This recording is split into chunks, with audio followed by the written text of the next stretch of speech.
Okay, I think my microphone's gonna work. Hello, welcome to the Southern Reads Podcast. This is a show where I talk about books and only books and everything book related. I've been having a little bit of mic problems trying to get this episode started, and my roommate decided to come home very much early from spring break. Was not expecting him to be back so soon, so it's been taking me about 20 minutes to get settled in. But for today's episode, we are going to do a kind of a one-on-one. It's more of a Bookstagram BookTok one-on-one, telling you what I know, give you, and kind of if you're wanting to start doing this, if you want to start posting on there, this is kind of like a beginner's guide to what to expect. There's a lot of stuff that I want to talk about, so I will probably speed through this, or try to get as quickly through this as I can. I'm going to start with what it is. What is it? So Bookstagram and BookTok are both of a community. It's, I guess you could say, a fan base. Bookstagram is the book community on Instagram where creators share book-related content on there, ranging from book reviews, book recommendations, book skits, just unboxing videos, just anything that involves reading. BookTok is the same way. It's a community on TikTok that focuses on the same things that Bookstagram does: reviews, unboxings, chat, funny videos, and all that. It's a lot to be thrown at you when you're first starting it, and so I wanted to do what you'll expect when you get on there. So when you get on there, usually you'll find all the content that you have when you're doing when you search up the hashtag Bookstagram. When you put that hashtag in, it'll just show nothing but book related content, and it's very much detailed oriented on some posts, and some posts are not. You never know how well the post is going to do for the long run. It's mostly kind of like TikTok. It might blow up or it might not. That's basically anything with any social media app and everything. But if you're wanting to do any of this, I think it'll be good to know some terms. And so I have compiled a list of terms that are very much common. They're pretty much well known, and the most ones that you'll see the most on these platforms. So first we have the general terms. So if you are going on someone's profile and in the bio you see something that says CR. CR is abbreviation for current read. That means that's the book that they are currently reading at that time.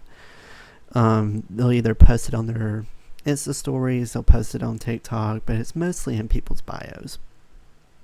There's a thing called TBR, which is to be read or to read. It's a list of people that we collect of books that we would like to read, and we put it on a huge list. Now, some people's lists are probably 5 books. Some people might have 100, or in my case, you might have me that has about 900. So, the TBR list is a no range. It's an infinite amount of books you can have on there. You'll see some people post reviews and they'll say DNF. And DNF stands for did not finish. So that is an instance where someone's reading a book and the book just wasn't good enough, and so they stopped reading it. Either a fourth of the way through, half of the way through, or like 3/4 of the way through. They just say, nah, this book is not for me. POV. That's kind of common. It's point of view. Basically, that's what it, whose character side is told through. You may see okay, so there's an abbreviation called NG, and that's an abbreviation for NetGalley. And what that is, it's a website that you can go to request to read books that come out, that are fixing to come out. And I'll kind of explain that more when I get down a little bit, because there's another, like, a term for it. Next, we have some apps that people use. Some of theirs, so SG Storygraph, that's an app people use. GR is Goodreads. Sometimes you'll see people read a KU book. That's Kindle Unlimited. So that's a subscription through Amazon. If you have like a Kindle device, there's a thing on there called Kindle Unlimited, and that's kind of I think it's a subscription that you can get for reading. Some people post a YA. YA is short for young adult. That's a type of book genre that some books are classified as. So, in instance of the Hunger Games, the Divergent series, Maze Runner, the Fifth Wave series, or that might be one book. I know, but anything that's young adults, usually for high schoolers. It kind of can be for middle schoolers too, but it's really for all ages. NA is new adult. That's more the newer adult, so that's 18 and up. I don't really see anything about new adult because I think it's just classified as young adult, but that's usually, new adult's usually what the most fiction books are, or at least I think it is. Some people, when they post long-term reviews, there might be a sign on their description that says CW or TW, and that basically means content warning or trigger warning, and that's just kind of a heads up that we like to give people, that to warn what's in the book. So if there's violence in the book, if there's a sex scene in the book, strong language, some people will say suicides on there, violence, a death in the family, just anything that could be triggers for someone, or that could be like a, hey, this is what's happening. So in relation to the NetGalley, what that website is full of is ARCs. An ARC is simply advanced reader copy. These are books that have not yet been released, but you can actually request to read it. Now, it doesn't mean not everyone's going to get a copy of the book. You can get them to be sent to you physically in the mail, but most people, or most publishers, usually send it electronically. So they would send it through your Kindle Unlimited account or on your Kindle, so you can read it on kind of like an ebook. An ALC is an advanced listener copy, and I think, from my knowledge, that's just an audiobook. So you can get first dibs of listening to an audiobook. Pub date, short for publication date, that's when the book's released. A shelfie, it's basically a bookshelf pick. A beta reader is someone that provides feedback to the author, and you may see someone that's an author that's classified as an indie author, and these are authors that publish their books without publishers. They don't use the huge main publishers that are out there and that are popular, so they have their own business and they just publish it through themselves.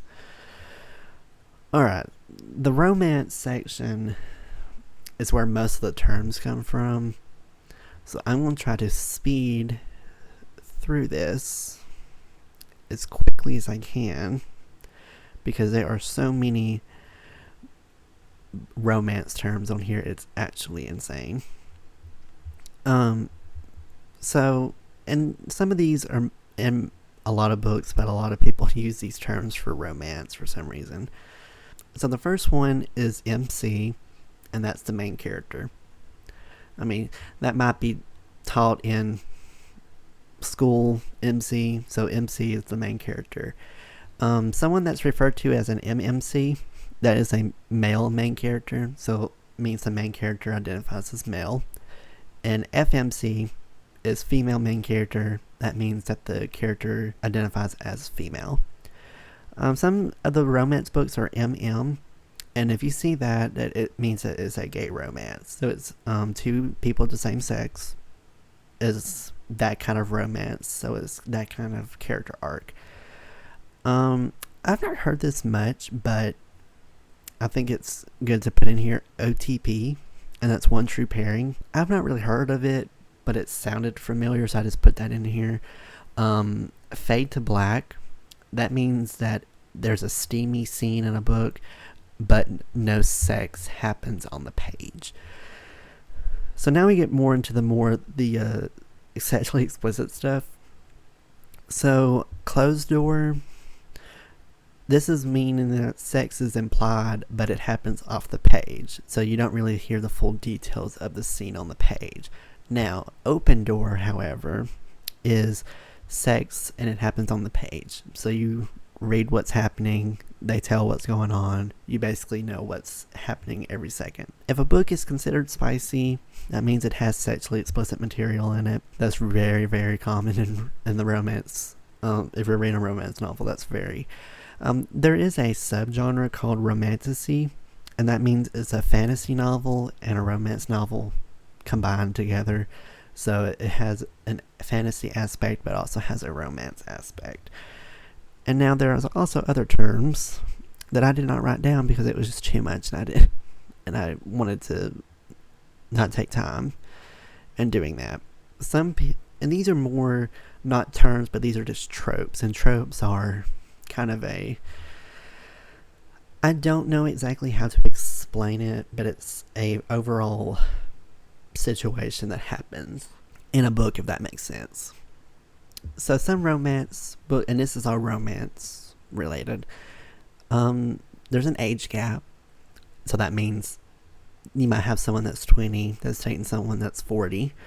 So there's like a 20-year age gap. There's some books that the female falls in love with the brother's best friend, or they fall with their best friend's brother, that kind of romance. There's also celebrity romances, and it's centered on if the character in the book is famous. College romances happen really in a college setting. Cowboy romance mostly happens in a country town western setting. Enemies to lovers is probably the most common one from here, and that's basically two characters that hated each other and they become lovers in the end.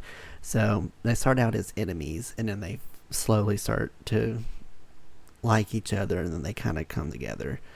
Friends to lovers, it's kind of the same thing. It's that the two characters, or the people that get in a relationship, were friends, or they started out as friends, but then they were eventually dating. Forced proximity, I have not read enough romance novels to exactly say it, but this is such a common term. I think it's, from my understanding, if two people are forced together and they can't escape. So it's kind of that kind of romance where you may not like them, but you can't get away from them. Again, I could be wrong. Grumpy and sunshine. So this is basically when one character is grumpy, so mad, angry, basically doesn't want to talk to anyone the whole book.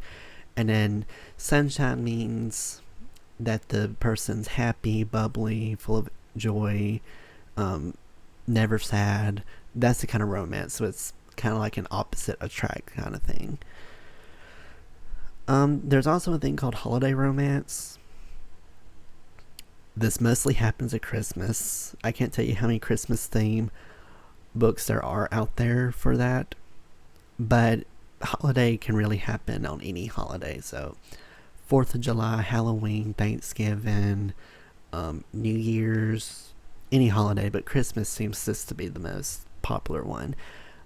There is a subcategory for sports that there's a hockey romance. It's very much popular. That means that either one or both of the characters play hockey, and that's how they find each other and dates through that sport. Another one is he falls first, so it means for when the guy actually falls for the girl for the first time. Because mostly it's girls in these books are the ones to fall for the guy, but in some books that doesn't always happen. It's always the male falls first. Love triangle, I mean, that's kind of a common thing. Basically one person that likes two people forms a triangle. Only one bed. This is common too, but I've not read one that's had this trope. But I think it's where if the person goes to another person's house and they don't have an extra bedroom and they're forced to both sleep in one bed.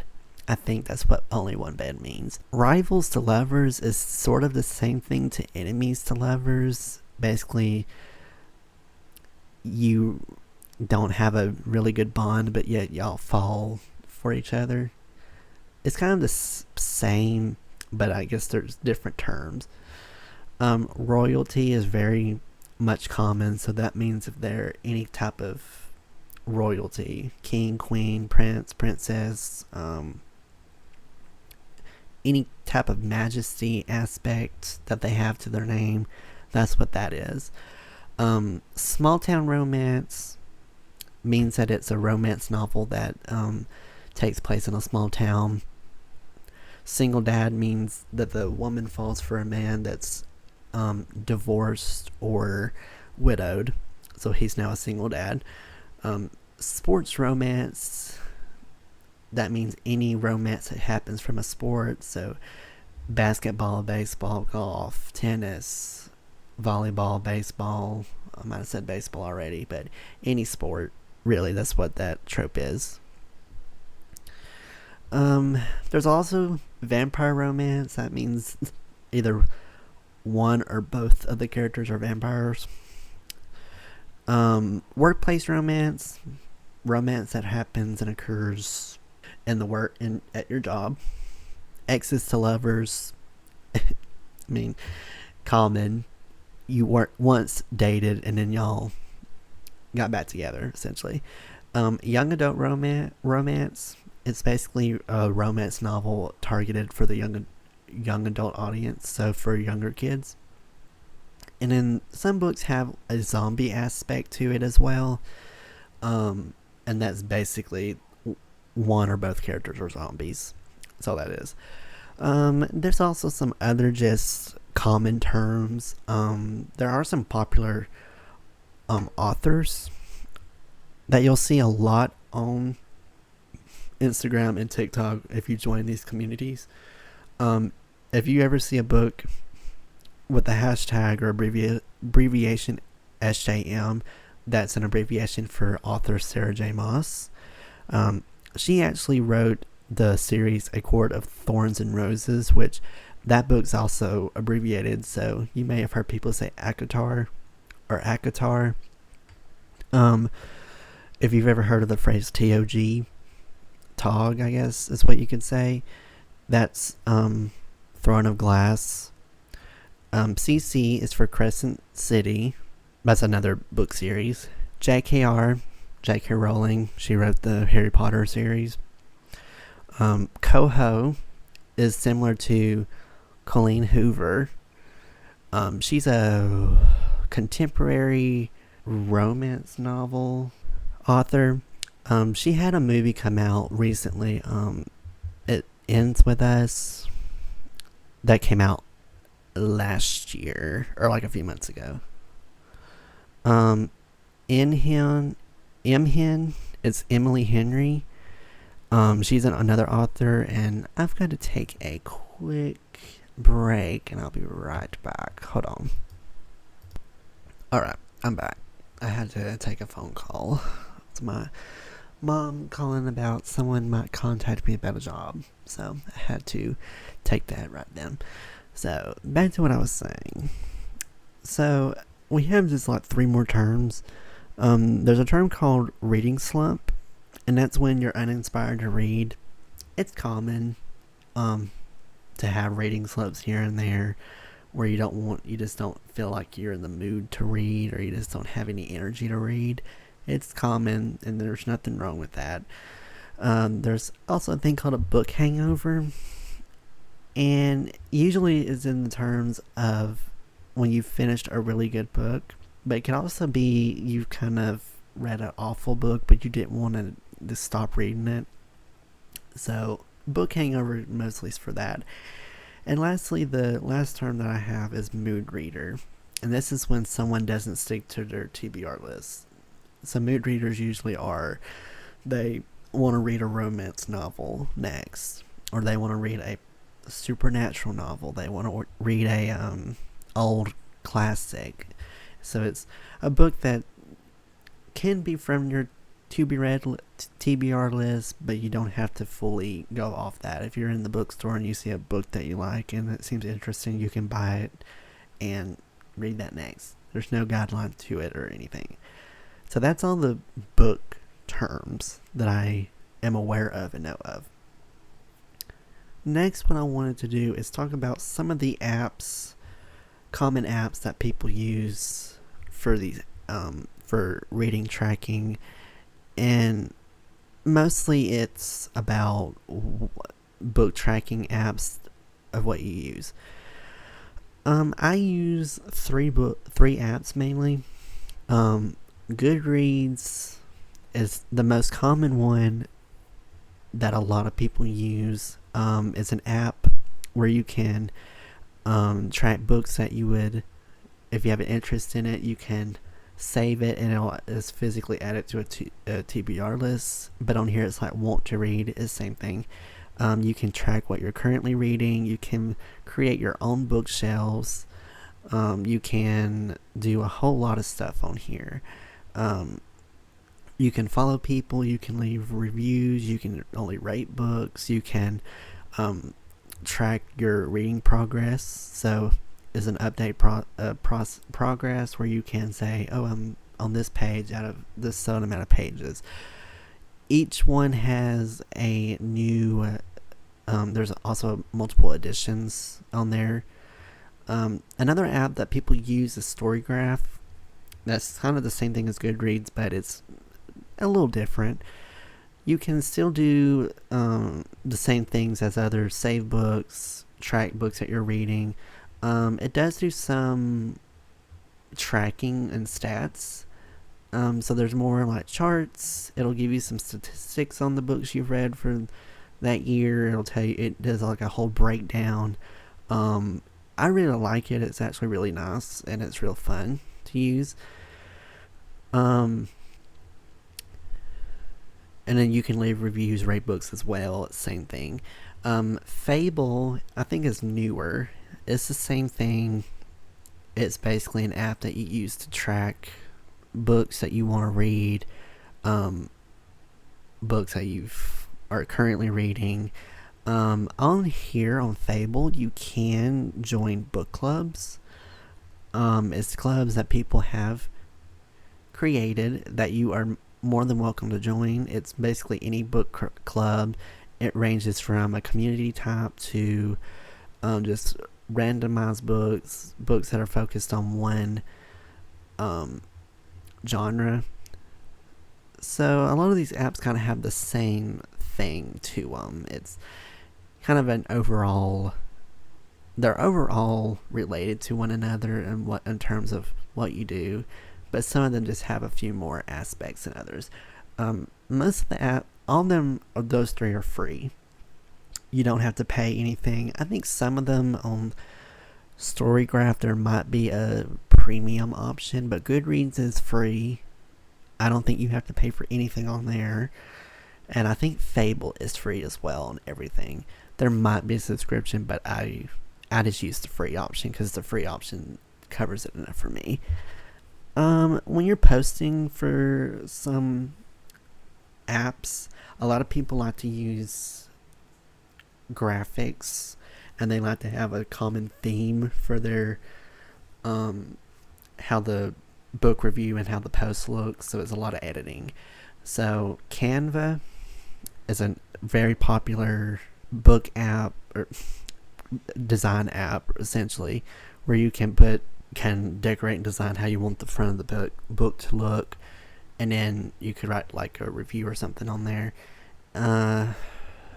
I know, let's see, Procreate, I know a lot of people use that. I'm not genuinely artistic enough to use that. So Canva, I can barely use Canva. And then some people use just regular apps in there. You can basically use whatever you want to. There's no guideline to what you can and can't use. It's more along the lines of whatever you want to. Let me see if there's any other apps. Those are the three main reading apps people use a lot, and in the design apps, that's usually the most. You can use, if you're creating videos, there are video making apps that you can use. So Final Cut Pro you can use to edit videos for social media. iMovie is another one. Any of the Adobe stuff would be good. So Adobe Audition, Premiere Rush, Premiere Pro. Also, you could probably use Photoshop as well for some of the photos. So that's genuinely what that is. So what we're going to do or talk about now is, let's see. I guess some people usually do a formatted way of when they're reading. I don't personally do this, but there are some content creators out there that do it. So if this is something you want to do, this is optional. Usually when people are reading, they do have pens, pencils, markers, highlighters, and they usually do highlight while they're reading. Or if there's something that was just really, really good and captivating, they underline it. I don't personally write on the pages because I like to have my pages typically clean. I don't like to have any kind of marks on it. But if that's something that you want to do, you're more than welcome to do that. People also annotate as well.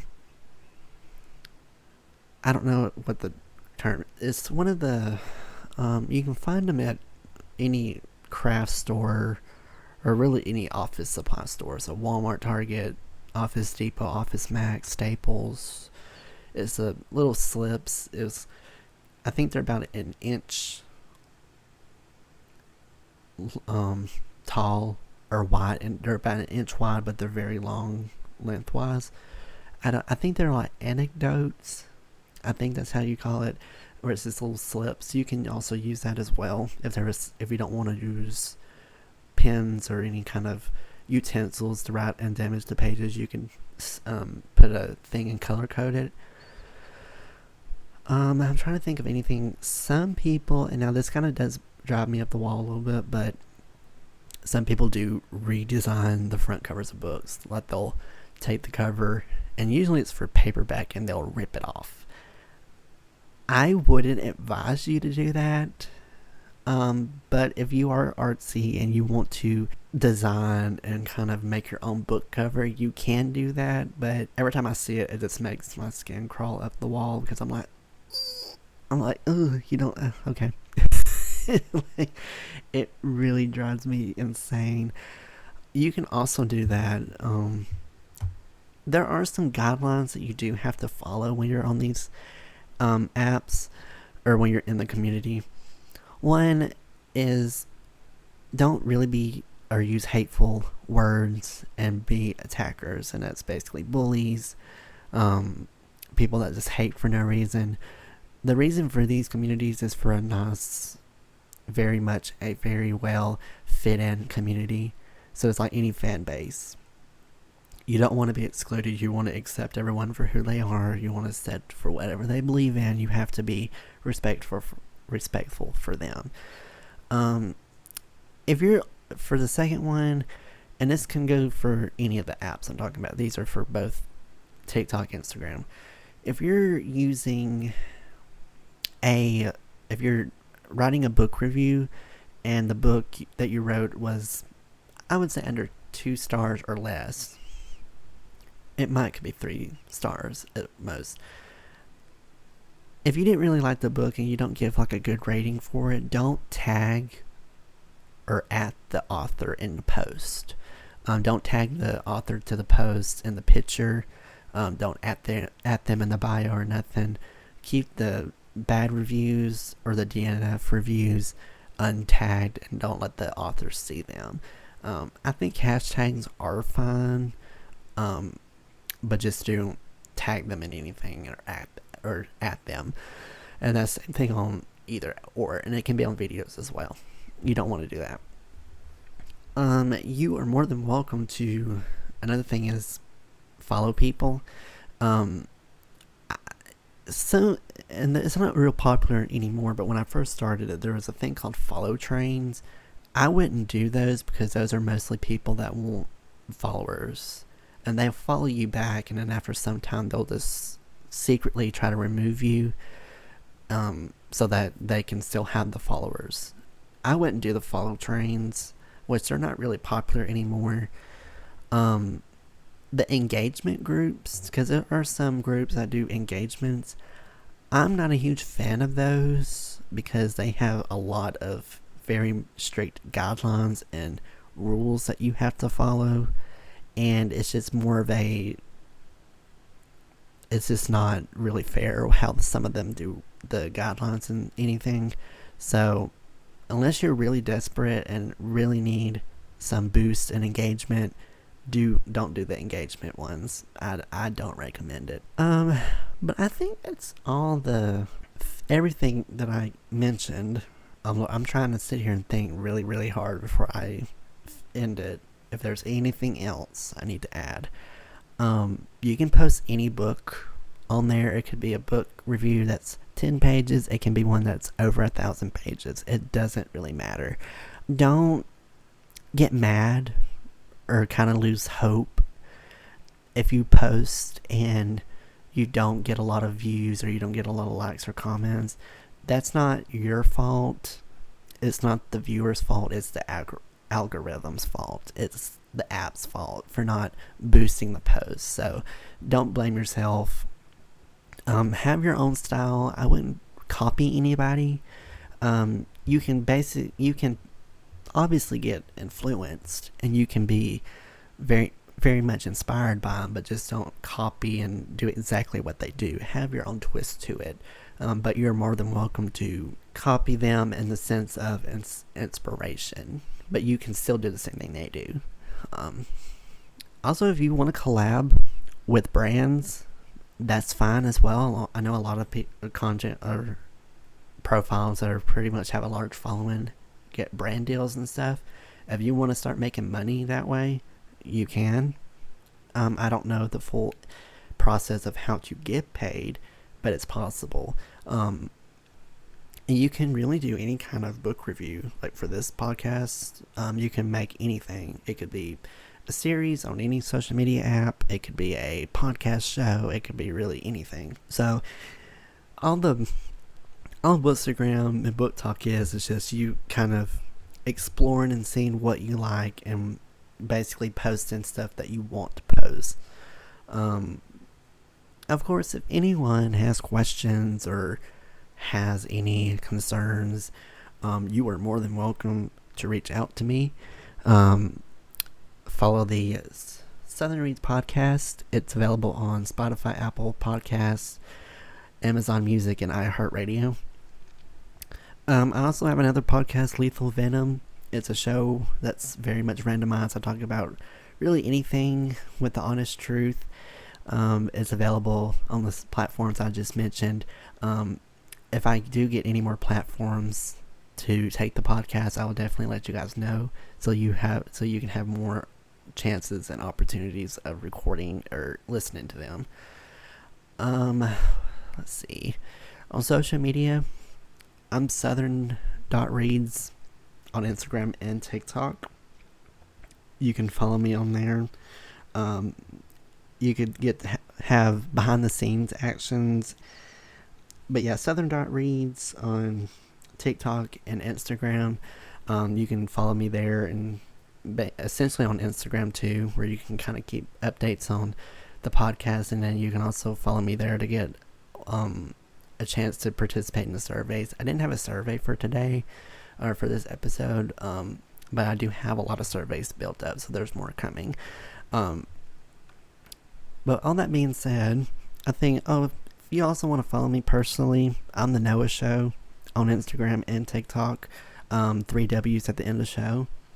If you have any email or any concerns, questions, comments, critiques, or anything that you would like to let me know of, email me, southernreadspod@gmail.com.